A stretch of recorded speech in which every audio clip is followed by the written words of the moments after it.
Hello students, good morning. Today we are going to start our new tense and its name is future continuous tense. Okay, so सबसे पहले future continuous tense का हम हिंदी में proper meaning समझते हैं. So students, continuous means होता है चालू एंड फ्यूचर टेंस का मीनिंग होता है भविष्य काल. दैट मीन्स हम इसे हिंदी में चालू भविष्य काल कहते हैं. ओके, सो आइए अब हम देखते हैं सभी टेंस की तरह इस टेंस की पहचान. ओके, सो सबसे पहले हम इसकी पहचान के बारे में बात करें. सो इसमें किसी भी कार्य का भविष्य काल में चालू रहना. ऑलराइट, दैट मीन्स कोई भी एक्शन या कोई भी वर्ब फ्यूचर में चालू है, दैट मीन्स रनिंग मोड में है. सो ऐसा शो करने वाले सारे सेंटेंस का समावेश हमारे फ्यूचर कंटिन्यूअस टेंस में किया जाता है. ऑलराइट, सो नाउ अब हम बात करते हैं रामबाण की. रामबाण इन द सेंस मीन्स वाक्य के अंत में कौन कौन से वर्ड आते हैं जिससे हम पहचान सके कि यह फ्यूचर कंटिन्यूअस टेंस का वाक्य है. सो स्टूडेंट्स, अगर हम वाक्य के अंत की बात करें सो इसमें रहा होगा, रही होगी, रहे होंगे, इस प्रकार के वर्ड्स आते हैं. ओके, फॉर बॉय रहा होगा, फॉर गर्ल रही होगी, एंड अगर हम प्लूरल की बात करें सो उसके लिए रहे होंगे. इस तरीके के शब्द आते हैं. सो ये तो हमने उसकी पहचान और उसके रामबाण के बारे में सीखा. बट अब आइए अब हम देखते हैं पॉजिटिव सेंटेंस की वाक्य रचना. ओके, सो मैं आप लोगों को बताना चाहता हूं इस लेक्चर में हम positive sentence and negative sentence दोनों सेंटेंस के बारे में तैयारी करेंगे. ओके, सो आइए देखते हैं पॉजिटिव सेंटेंस की. अगर हम वाक्य रचना की बात करें सो सबसे पहले सब्जेक्ट, देन हेल्पिंग वर्ब में will be, then first form में हम आईएनजी ऐड कर देते हैं, then object, then extra word.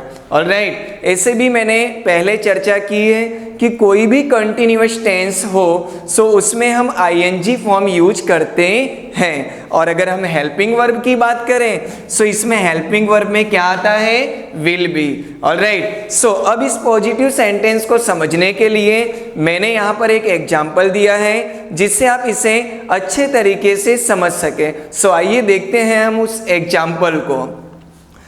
Rahul कल इस समय क्रिकेट खेल रहा होगा. दैट मीन्स ये फ्यूचर कंटिन्यूअस टेंस का एग्जाम्पल है कि राहुल कल इस समय क्रिकेट खेल रहा होगा. दैट मीन्स राहुल की क्रिकेट खेलने की क्रिया के बारे में हम बात कर रहे हैं. बट वो जो क्रिया है वो ना तो प्रेजेंट में है ना तो पास्ट में है. वो क्रिया कंटिन्यूअस मोड में फ्यूचर की बात की जा रही है. राइट, और ऐसे भी आप देख सकते हैं वाक्य के एंड में रहा होगा आया है.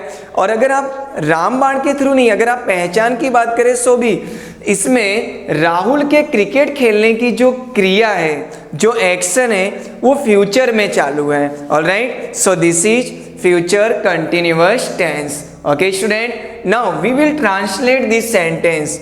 सो फर्स्ट सब्जेक्ट में क्या आएगा, Rahul, then will be, then खेलने को इंग्लिश में कहते हैं प्ले, बट आईएनजी फॉर्म में हम प्लेइंग यूज करेंगे. सो ऑब्जेक्ट की बात करें सो इसमें ऑब्जेक्ट क्या है, cricket, and at this time tomorrow, so it's a extra word. Alright, so complete sentence हमारा तैयार होता है Rahul will be playing cricket at this time tomorrow. Alright, so ये तो मैंने एक एग्जाम्पल से आपको समझाया, बट इसे और भी अच्छे तरीके से प्रैक्टिस करने के लिए हमें इससे रिलेटेड काफ़ी सारे एग्जाम्पल की प्रैक्टिस करनी होगी. Alright, now we are going to start our new sentence and that is negative sentence. Okay, so negative sentence को हम हिंदी में नकारात्मक वाक्य कहते हैं, वो आप सभी जानते हैं. ओके, सो आइए देखते हैं नेगेटिव सेंटेंस की वाक्य रचना. सो इसमें कुछ ज़्यादा चेंज नहीं है, ओनली वन चेंज जो मैंने आपको पहले कई बार चर्चा की है कि हेल्पिंग वर्ब के तुरंत बाद हम नॉट यूज करते हैं, बट आप देख सकते हैं कि यहाँ पर हेल्पिंग वर्ब में दो वर्ड हैं, दैट मीन्स विल बी है, सो हम इसके बीच में नॉट यूज करेंगे। सो हमारी सेंटेंस पैटर्न तैयार होती है subject plus will not plus be, right, plus V1 plus ing plus object plus extra word same to same, only one change and that is हमें यहाँ पर विल और बी के बीच में नॉट यूज करना है, जो शो करता है कि ये क्या है, नेगेटिव सेंटेंस है। सो आइए एक एग्जांपल से इसे समझते हैं। अजय कल इस समय समाचार पत्र नहीं पढ़ रहा होगा। Alright, that means future continuous tense में नेगेटिव सेंटेंस की बात हो रही है कि अजय कल इस समय समाचार पत्र नहीं पढ़ रहा होगा। ओके, दैट मीन्स अगर हम सेंटेंस पैटर्न की बात करें तो पहले subject, that means Ajay will not be reading newspaper at this time tomorrow. Okay, so यहाँ पर मैंने आपको नेगेटिव सेंटेंस का एक एग्जाम्पल दिया। ओके, सो आई होप कि ये दोनों सेंटेंस आप सभी को कंप्लीट समझ में आए होंगे। Right, our new sentence and that is interrogative sentence. Okay, so interrogative sentence को हम हिंदी में प्रश्नार्थ वाक्य कहते हैं, ये आप सभी को पहले से पता है। राइट, सो आइए देखते हैं हम इस सेंटेंस की सेंटेंस पैटर्न। ओके, सो इसमें हमें करना क्या है, जैसा कि मैंने आप सभी को बताया है, कोई भी इंट्रोगेटिव सेंटेंस में हमें सिर्फ एक चेंज करना होता है, और वो चेंज ऐसा है कि हमें जो हेल्पिंग वर्ब है उसे सब्जेक्ट के पहले लिखना होता है। राइट, और बाकी सभी सेंटेंस पैटर्न में सेम टू सेम आते हैं। सो हमें क्या करना है, जो विल बी हेल्पिंग वर्ब है उसे सब्जेक्ट के पहले लिखना होता है, बट मैंने आपको पहले भी समझाया है कभी भी हेल्पिंग वर्ब में दो वर्ड आते हैं, दैट मीन्स विल बी, यहाँ पे आप देख सकते हैं दो वर्ड है, सो हम बी को सेपरेट कर देंगे और सब्जेक्ट के पहले हम सिर्फ विल यूज करेंगे। सो हमारी सेंटेंस पैटर्न तैयार होती है will plus subject then be then V1 plus ing then object then extra word. So आइए अब हम इसे एक एग्जाम्पल से समझते हैं।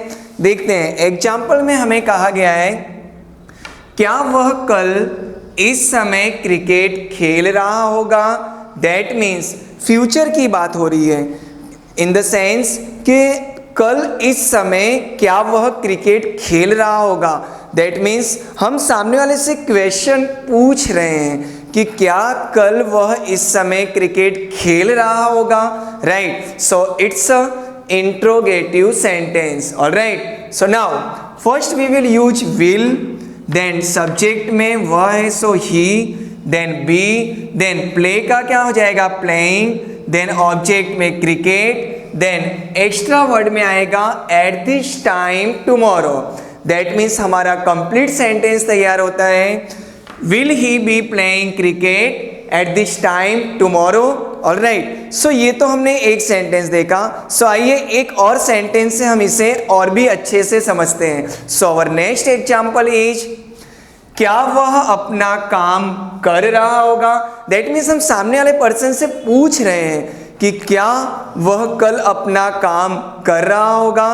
That means okay, so it's a interrogative sentence, so we will use here will he be doing his work. Right, so once again will he be doing his work, that means हम पूछ रहे हैं, और ये कौन सा sentence हो गया, इंट्रोगेटिव सेंटेंस। ओके, सो यहाँ पर हमने इंट्रोगेटिव सेंटेंस के बारे में सीखा। Okay, now we will start our second topic and that is negative interrogative sentence, जिसे हम शॉर्ट में NI भी कहते हैं। Alright, so negative interrogative sentence it's a very simple and very easy. Alright, देखते हैं, हमें करना कुछ नहीं है, सिर्फ हमें जो हेल्पिंग वर्ब हमने सब्जेक्ट के पहले लिखा है उसमें हमें नॉट का शॉर्ट फॉर्म यूज करना है। So very simple, will not का शॉर्ट फॉर्म होता है friends won't. Right, will not का शॉर्ट फॉर्म क्या होता है, won't, then subject, then be, then first form and ing, then object and extra word same to same. Okay, so only one change, and that is want. We will write here want because it's a short form of will not. Alright, so आइए अब हम इसे एक example से समझते हैं negative interrogative को. So I have written here one example. क्या कल इस समय लता गीत नहीं गा रही होगी? दैट मीन्स हम सामने वाले से क्वेश्चन पूछ रहे हैं, बट हम उससे नेगेटिव वे में क्वेश्चन पूछ रहे हैं. आप सभी को पता है कि क्वेश्चन पूछने के दो तरीके होते हैं. या तो हम सामने वाले से पॉजिटिव क्वेश्चन करेंगे या फिर नेगेटिव क्वेश्चन करेंगे. बट आप देख सकते हैं यहाँ पर नहीं वर्ड का जिक्र हुआ है, सो it's a negative interrogative sentence. That means हमारा सेंटेंस लिखा है क्या कल इस समय लता गीत नहीं गा रही होगी. हम सामने वाले से पूछ तो रहे हैं बट नेगेटिव वे में पूछ रहे हैं कि क्या कल इस समय लता गीत नहीं गा रही होगी. So it's a NI, that means negative interrogative sentence. So we will write here first sentence pattern के हिसाब से यहाँ पर क्या आएगा, won't Lata be singing a song at this time tomorrow. That means हमारा कंप्लीट सेंटेंस तैयार होता है. Want Lata be singing a song at this time tomorrow. Alright, last में हमें क्वेश्चन मार्क जरूर लगाना है. Okay, just because it's one kind of negative interrogative sentence. Alright, so I hope ये लेक्चर आप सभी को कंप्लीट समझ में आया होगा. ओके, सो यहाँ पर हम अपने लेक्चर को फिनिश करते हैं. और अगर हमारे लेक्चर्स आपको पसंद आ रहे हैं so please like, comments and share to everyone. Okay students, thank you so much.